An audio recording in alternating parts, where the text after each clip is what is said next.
Ipinalik ako ng ating Panginoon sa Jerusalem, gaya rin ang pagbabalik niya sa inyong angkan. Halina, buuin natin muli ang pader ng Jerusalem.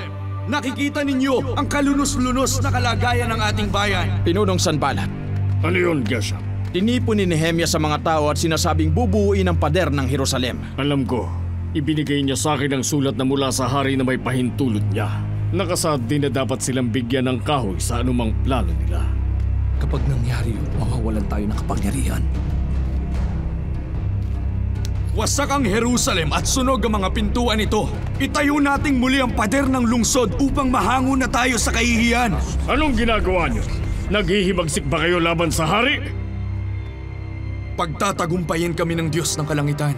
At kami na kanyang mga lingkod ay magsisimula ng magtayo. Ngunit kayo'y walang bahagi, karapatan o alaalaman sa Jerusalem.